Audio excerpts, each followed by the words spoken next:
екінші жағын мен мына жерге дейін тоқып келдім, енді екінші жағын дұрыстап алайық. Мына жермен мынаны тағдан қосып байлаймыз. Ал мына ұштары уже белгілі ғой, мына маркерға дейін тоқаймыз.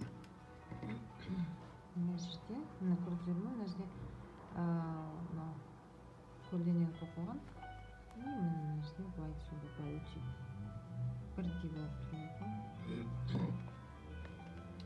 И мына жақта то же самое.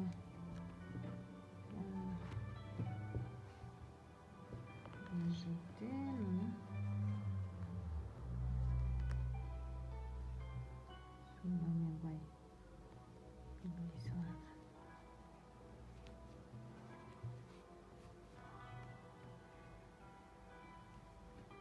Мына жақ тесіп бара жатыр.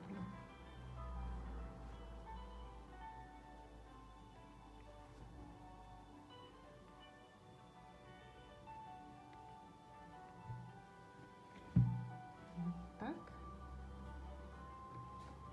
Потом дальше.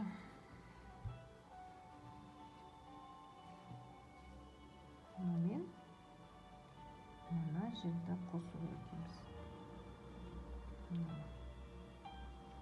Мынамен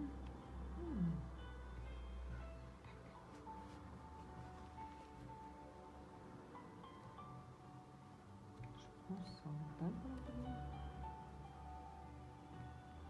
Мына жермен вот так, вот так.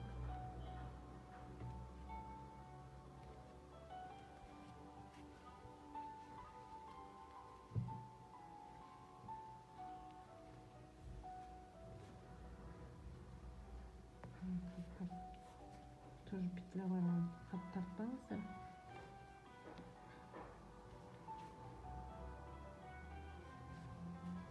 Вот так. Так это. Надо вот так. Вот так.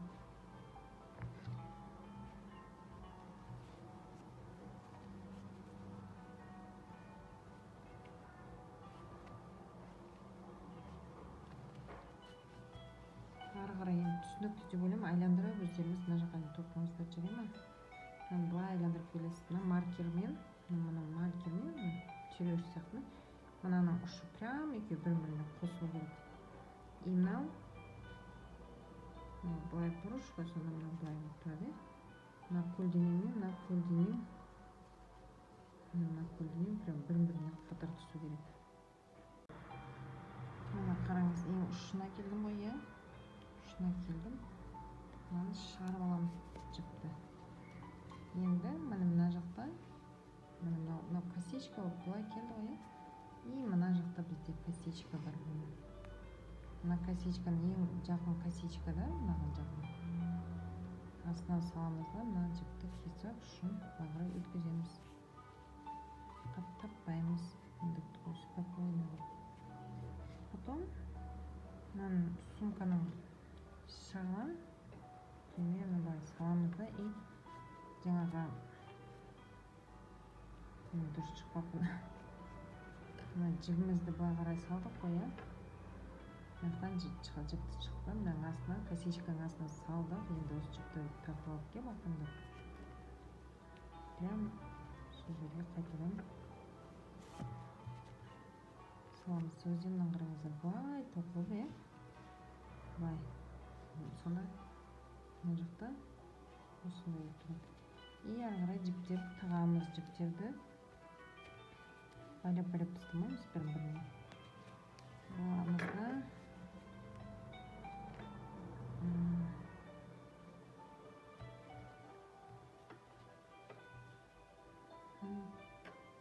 примерно былай.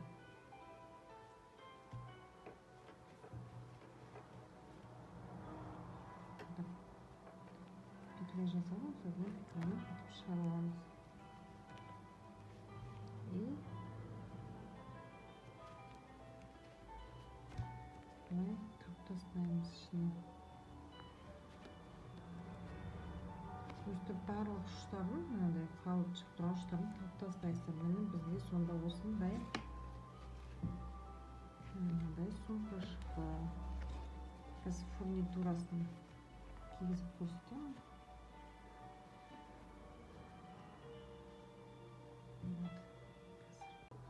Мен осындай примерно 1 метр жіптен кесіп алдым. И менде мынандай цепочка бар. Ол да 1 метр. Шатаспаш осылай до конца өткізіп аласыздар. И ар жағын қалай істеу керек.